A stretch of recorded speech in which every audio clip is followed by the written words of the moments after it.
আসসালামু আলাইকুম প্রিয় শিক্ষার্থী, মডিফায়ারের দ্বিতীয় ক্লাসে তোমাদের সকলকে স্বাগতম জানাচ্ছি।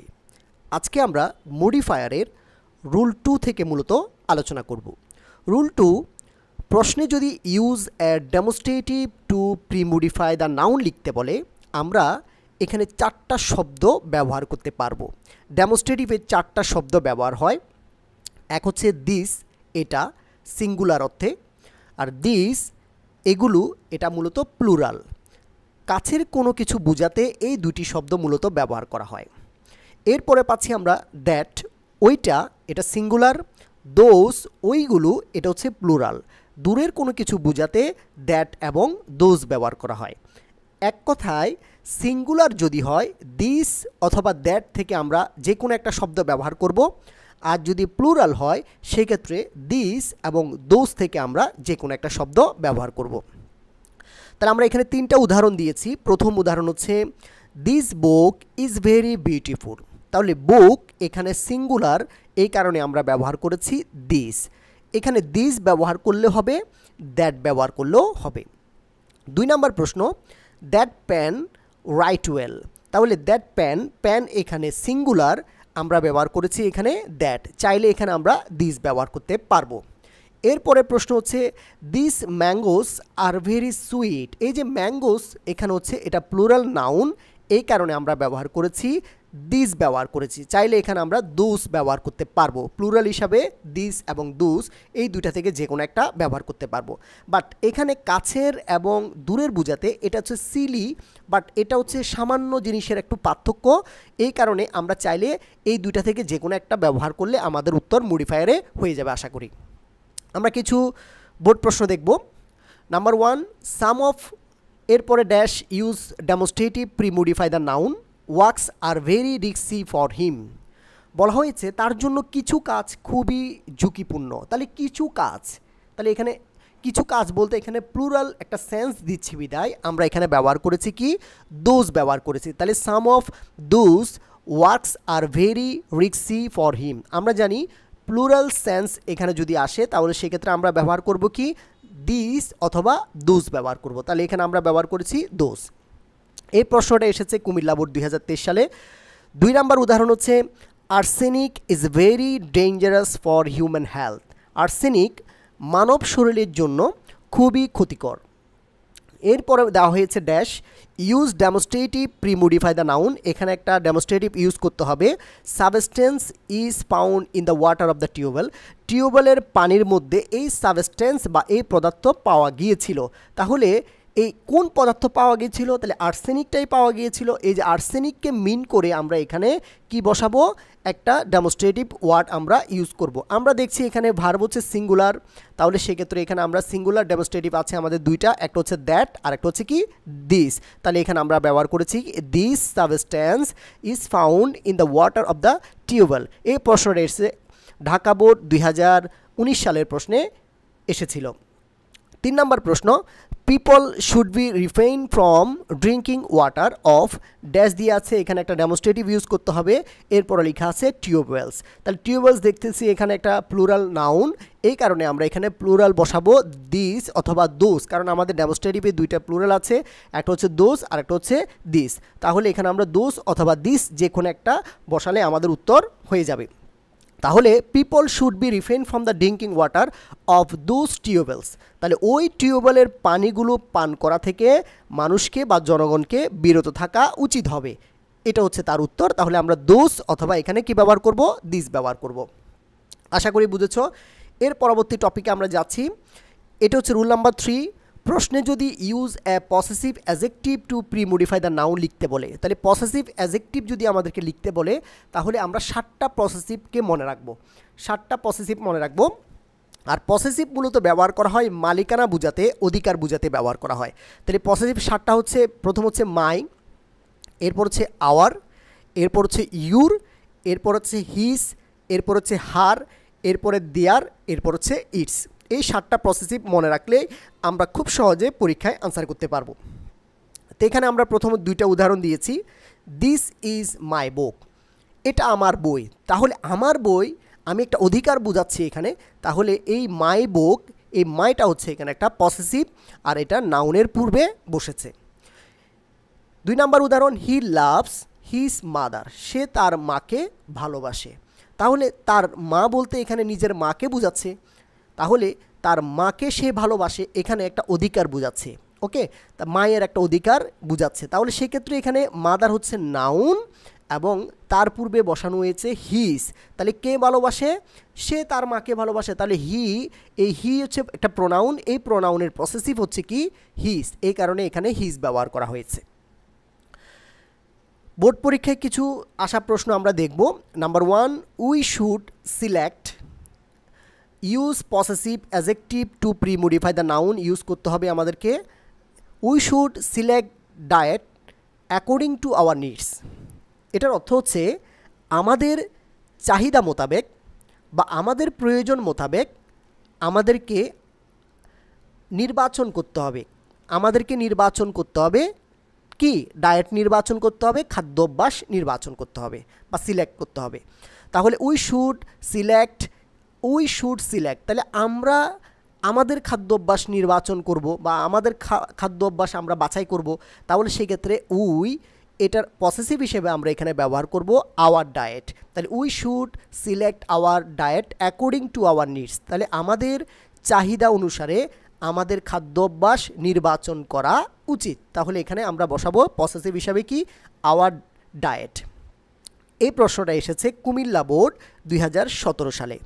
2 নাম্বার প্রশ্ন, we should plant trees according to, এখানে একটা পসেসিভ ইউজ আমরা ব্যবহার করব সুইটেবিলিটি অফ দ্য ল্যান্ড। তাহলে উই শুড প্লান্ট ট্রিজ, আমাদের গাছ রোপণ করা উচিত according to suitability of the land, তাহলে জমির উপযোগিতা অনুসারে আমাদের গাছ রোপণ করা উচিত। তাহলে জমি বলতে জমির যে গুণাগুণ আছে ওই গুণাগুণের উপর নির্ভর করে তো আমাদের গাছ রোপণ করতে হবে। তাহলে এখানে আমরা ব্যবহার করব to their suitability of the land, তাহলে ল্যান্ডের যে গুণাগুণ ওই গুণাগুণের উপরে আমরা নির্ভর করব। এই কারণে ল্যান্ডের উপর ডিপেন্ড করে আমরা এখানে পসেসিভ ইউজ করব দেয়ার। কি ইউজ করব? দেয়ার। তাহলে we should plant trees according to their বলতে জমিকে বোঝানো হয়েছে, সুইটেবিলিটি অফ দ্য ল্যান্ড, তাহলে জমির গুণাগুণ অনুসারে উপযোগিতা অনুসারে আমাদের গাছ রোপণ করা উচিত। এই প্রশ্নটা খুবই গুরুত্বপূর্ণ, এই ধরনের প্রশ্নগুলো পসেসিভ দিয়ে আমরা পাই। এই প্রশ্নটা এসেছে দিনাজপুর বোর্ড 2024 সালে। পরবর্তী প্রশ্ন আমরা দেখছি, he road ceaselessly until the death of, এখানে একটা পসেসিভ ব্যবহার করব পয়েটিক ফ্লেয়ার। তাহলে হি রোড সেসলেসলি বলতে অবিরামভাবে, আনটিল দ্য ডেথ অফ মৃত্যু না হওয়া পর্যন্ত, পয়েটিক ফ্লেয়ার কাব্য প্রতিবার, তিনি তার কাব্য প্রতিবার মৃত্যু না হওয়া পর্যন্ত অবিরাম লিখেছেন। তাহলে he road ceaselessly until the death of poetic flair, তাহলে কে লিখেছে? তিনি লিখেছেন। তাহলে তার কাব্য প্রতিভা বলতে কাকে বোঝাচ্ছে? ওনাকেই বোঝাচ্ছে। তাহলে হি এটা প্রোনাউন, তার পসেসিভটা আমরা এখানে ইউজ করব হিজ। তাহলে he road ceaselessly until the death of his poetic flair, তাহলে তিনি তার কাব্য, তাহলে তিনি এখানে যিনি তারও ওই হিকে বোঝানো হয়েছে, এই কারণে হির ডিরেক্ট আমরা এখানে পসেসিভ অ্যাডজেক্টিভটা ইউজ করব। He road ceaselessly until the death of his poetic flair, তিনি তার কাব্য প্রতিভার মৃত্যু না হওয়া পর্যন্ত অবিরাম কি করেছিলেন? লিখেছিলেন। 4 নম্বর প্রশ্ন আমরা দেখি, most of the people in dash, এখানে পসেসিভ ব্যবহার করব country don't know the importance of English. তাহলে মোস্ট অফ দ্য পিপল, তাহলে অধিকাংশ লোক, আবার বলা হয়েছে কান্ট্রি, তাহলে আমাদের দেশের অধিকাংশ লোককেই বোঝাচ্ছে মূলত। তাহলে আমরা সরাসরি লিখতে পারি most of the people in our country, তাহলে আমাদের দেশের অধিকাংশ লোক don't know the importance of English, ইংরেজির গুরুত্বই জানে না। তাহলে আমাদের দেশের অধিকাংশ লোক ইংরেজির গুরুত্ব জানে না বা ইংরেজির গুরুত্ব বুঝে না। তাহলে most of the people in our country, আমাদের দেশের লোক, এই কারণে এখানে আমরা পসেসিভ হিসাবে ব্যবহার করেছি আওয়ার। এই প্রশ্নটা এসেছে যশোর বোর্ড 2016 সালে। এরপর আমরা আরেকটা টপিক দেখব, সেটা হচ্ছে পার্টিসিপল। খুবই গুরুত্বপূর্ণ একটা টপিক, এই টপিকটা আমরা ভালোভাবে শিখব, কারণ এখান থেকে প্রতি বছর প্রশ্ন থাকে। এই পার্টিসিপাল থেকে।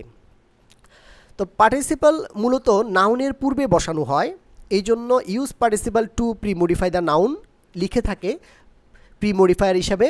পার্টিসিপাল 3 প্রকার, পার্টিসিপাল 3 প্রকার। এক হচ্ছে প্রেজেন্ট পার্টিসিপাল, 2 হচ্ছে ফার্স্ট পার্টিসিপাল, 3 হচ্ছে পারফেক্ট পার্টিসিপাল। তো প্রেজেন্ট পার্টিসিপাল আমরা চিনব কিভাবে? প্রেজেন্ট পার্টিসিপাল চেনার উপায় হচ্ছে ভার্ব প্লাস আইএনজি হবে। আমরা ভার্বের সাথে যদি আইএনজি যোগ করি, ভার্বের বেস ফর্মের সাথে যদি আমরা আইএনজি যোগ করি এবং সেটা অ্যাডজেক্টিভ হিসাবে কাজ করবে এবং চলমান কোনো অবস্থা বুঝাবে, তখন সেটা হয়ে যাবে প্রেজেন্ট পার্টিসিপাল। তাহলে ভার্বের সাথে আইএনজি যোগ করব, সেটা অ্যাডজেক্টিভের মতো কাজ করতে হবে এবং এটা চলমান একটা অবস্থা বুঝাবে, তখন সেটা হবে প্রেজেন্ট পার্টিসিপাল। এরপর হচ্ছে ফার্স্ট পার্টিসিপাল, ভার্ব 3, যেটাকে আমরা ভার্বের 3 নাম্বার ফর্ম বলি, অর্থাৎ ভার্বের ফার্স্ট পার্টিসিপাল ফর্মটা এখানে ইউজ করতে হবে। যেমন এখানে আমরা কয়েকটা উদাহরণ দিয়েছি, ওয়ার্কড, প্লেড, রিটেন, এনগেজ, গন, এগুলো হচ্ছে ভার্বের ফার্স্ট পার্টিসিপাল। এগুলো অ্যাডজেক্টিভ হিসাবে কাজ করে এবং কোনো চলমান অবস্থা এখানে বুঝাবে না। তাহলে অ্যাডজেক্টিভ হিসাবে কাজ করবে ঠিকই এবং কোনো চলমান অবস্থা বুঝাবে না। পার্টিসিপাল সাধারণত অ্যাডজেক্টিভ হিসাবে কাজ করে, এটা একটা অ্যাডজেক্টিভ এবং এই প্রেজেন্ট পার্টিসিপালের চলমান অবস্থা বুঝায়, ফার্স্ট পার্টিসিপালে কোনো চলমান অবস্থা বুঝায় না। এরপর হচ্ছে পারফেক্ট পার্টিসিপাল, এটা হচ্ছে হ্যাভিং এর পরে ভার্বের ফার্স্ট পার্টিসিপাল ফর্ম বসালে, ভার্বের 3 নাম্বার ফর্ম বসালে আমরা পেয়ে যাব পারফেক্ট পার্টিসিপাল। পারফেক্ট পার্টিসিপাল নিয়ে আমাদের মডিফায়ার সংক্রান্ত প্রশ্ন খুবই কম আসে, এটা নিয়ে আমরা কোনো আলোচনা করব না। আমরা মূলত আলোচনা করব প্রেজেন্ট পার্টিসিপাল এবং ফার্স্ট পার্টিসিপাল নিয়ে।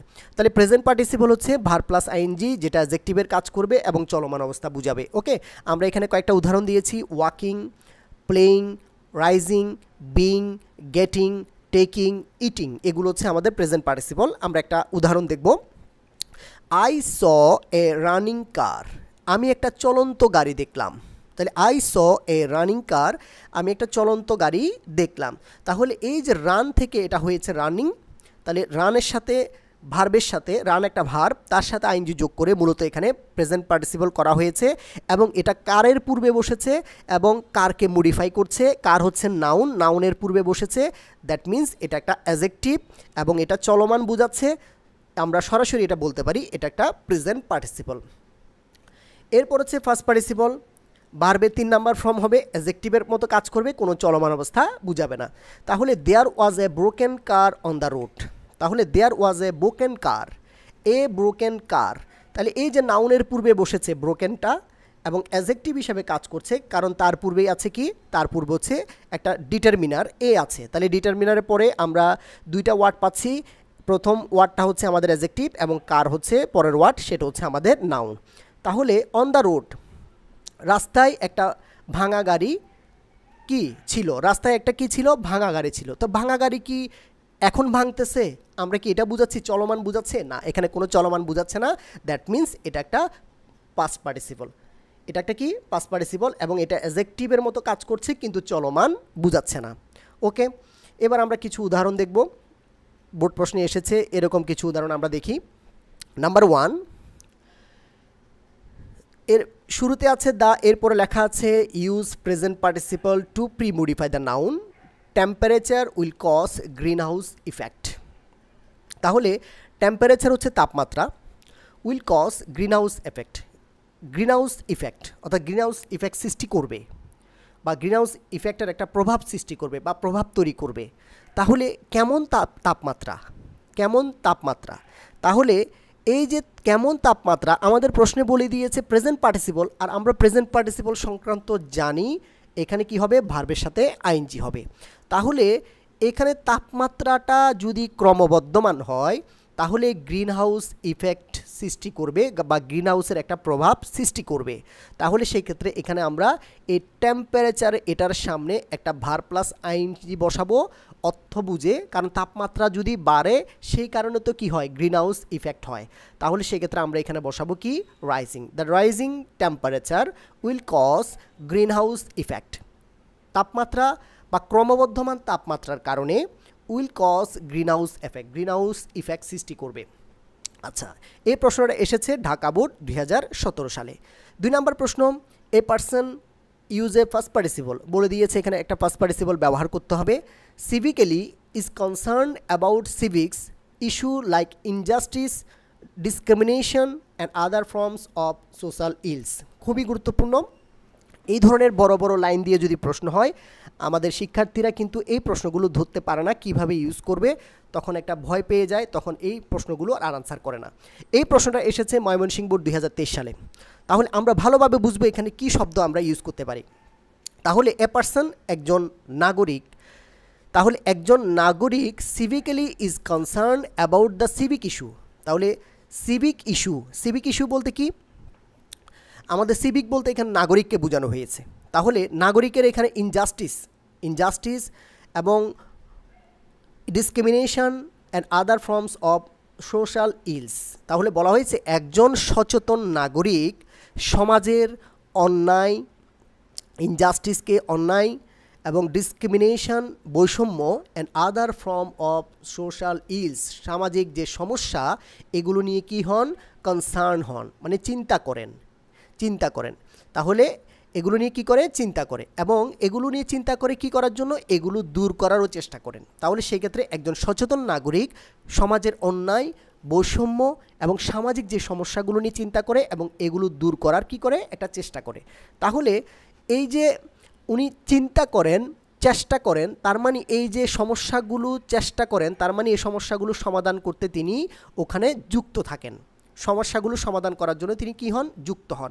সেই কারণে a person engage in সিভিক্যালি is concern, a person engage সিভিক্যালি is concern about the civic issue like injustice, discrimination and other form of social else. তাহলে একজন সচেতন নাগরিক সমাজের যে অন্যায় সামাজিক সমস্যা এগুলো নিয়ে তিনি চিন্তা করেন মানে এখানে তিনি এগুলো সমাধান করতেও চেষ্টা করেন বা যুক্ত হন সমাধান করার জন্য। এই জন্য এখানে এনগেজ শব্দটা এখানে ব্যবহার করা হয়েছে।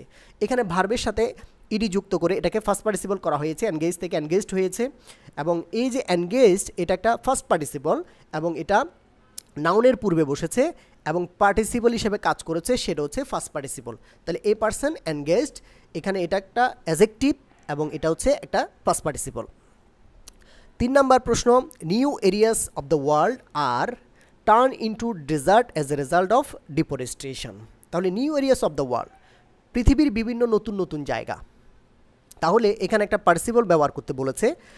তাহলে এখানে দেখছি আমরা আর দেওয়া আছে, একটা বিভার্ব আছে। তাহলে বিভার্বের পরে বলেছে আবার পার্টিসিপল, তাহলে বিভার্বের পরে অবশ্যই এটা ভার্বের সাথে কি হবে, আইএনজি যোগ হবে।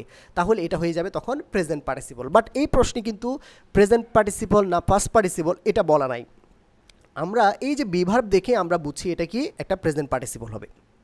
তাহলে এখানে বিভার্ব আর, এখন লাইনটার অর্থ বুঝে আমরা একটা শব্দ এখানে যুক্ত করব। তাহলে new areas of the world are turn into desert, মরুভূমিতে পরিণত হচ্ছে। ডেজার্ট বলতে মরুভূমি। এবং as a result of deforestation, এর ফলে কী হচ্ছে, ডিফরেস্টেশন হচ্ছে, বৃক্ষ নিধন হচ্ছে বা এখানে গাছপালা শূন্য হয়ে যাচ্ছে, এটাকে বলা হচ্ছে ডিফরেস্টেশন। তাহলে পৃথিবীর বিভিন্ন নতুন জায়গাগুলো কিসের, আর বিং হয়ে যাচ্ছে, আর বিং আর গেটিং মানে হয়ে যাচ্ছে। তাহলে এখানে যে হচ্ছে, ঘটতেছে, এটার জন্য তো একটা ভার্ব লাগবে, সেই জন্য বিং ব্যবহার করলে হচ্ছে বোঝাচ্ছে। তাহলে new areas of the world are being turn into desert, মরুভূমিতে পরিণত হচ্ছে, এই যে বিং ব্যবহার করতে পারি। এরপরে গেটিং, তাও কি পরিণত হচ্ছে এটা বোঝাচ্ছে। তাহলে new areas of the world are being দিতে পারি, অথবা এই জায়গায় আমরা একটা গেটিং ব্যবহার করতে পারি। তাহলে পার্টিসিপল যখন বলেছে আমরা এখানে একটা ভার্ব প্লাস আইএনজি যোগ করব, আর এখানে দেখছি আমরা আর দেওয়া আছে, তাহলে এটা একটা কন্টিনিউয়াস হয়ে গেছে, চলমান অবস্থা বোঝাচ্ছে। তাহলে new areas of the world are being অথবা are getting turn into desert as a result of deforestation. অর্থাৎ পৃথিবীর বিভিন্ন জায়গা বা নতুন জায়গাগুলো কি হচ্ছে, মরুভূমিতে পরিণত হচ্ছে এবং অ্যাজ এ রেজাল্ট ডিফরেস্টেশন কিসের কারণে হচ্ছে, বৃক্ষ নিধনের কারণে হচ্ছে, গাছপালা শূন্যের কারণে পৃথিবীর বিভিন্ন জায়গাগুলো কি হচ্ছে, মরুভূমিতে পরিণত হচ্ছে। এই প্রশ্নটা এসেছে কি দিনাজপুর বোর্ড 2017 সালে। লাস্ট কোশ্চেন আমাদের পার্টিসিপল থেকে, dash use present participle to premodify the noun adulterate food people get sick. তাহলে অ্যাডাল্টারেট ফুড এখানে মূলত ভেজাল খাদ্য পিপল গেট সিক, তাহলে ভেজাল খাদ্য খেয়ে মানুষ কি হচ্ছে, অসুস্থ হচ্ছে। তাহলে এই যে ভেজাল খাদ্য খেয়ে, তাহলে ভেজাল খাদ্য গ্রহণ করে, এই যে আমি অর্থ বলে দিচ্ছি এখানে ভেজাল খাদ্য খেয়ে, তো খেয়ে কিন্তু এখানে প্রেজেন্ট পার্টিসিপল খাওয়া যেটা সেটার ভার্বটা এখানে নেই, তাহলে আমরা ব্যবহার করতে পারি ইট। ইট এর প্রেজেন্ট পার্টিসিপল করার জন্য তার সাথে যুক্ত করব আইএনজি, হয়ে যাবে ইটিং। তাহলে eating adulterate food people get sick, তাহলে ভেজাল খাদ্য খেয়ে কি হচ্ছে, তারা অসুস্থ হচ্ছে, মানুষ অসুস্থ হচ্ছে। টেকিং দিলেও হবে, ইটিং দিলেও হবে। টেকিং অর্থ হচ্ছে গ্রহণ করছে, ভেজাল খাদ্য গ্রহণ করছে, আর টেকিং অর্থ ভেজাল খাদ্য খাচ্ছে, দুইটি একই মিনিং দিচ্ছে। তাহলে সেক্ষেত্রে আমরা এখানে টেকিং অথবা ইটিং যে কোনো একটা শব্দ ব্যবহার করে এই প্রেজেন্ট পার্টিসিপল আমরা করতে পারি। আজকে এই পর্যন্ত আমরা প্রেজেন্ট পার্টিসিপল পর্যন্ত আমরা আজকে আলোচনা করেছি প্রি মডিফায়ারের। এর পরবর্তী ক্লাসে আমরা আরও কিছু প্রি মডিফায়ার নিয়ে আলোচনা করব। এভাবে আমরা কয়েকটা ক্লাস করলে আশা করি প্রি মডিফায়ারের যত সমস্যা আছে সকল সমস্যার ইনশাল্লাহ সমাধান হবে। তো ধন্যবাদ সাথে থাকার জন্য। আসসালামু আলাইকুম ওয়া রাহমাতুল্লাহ।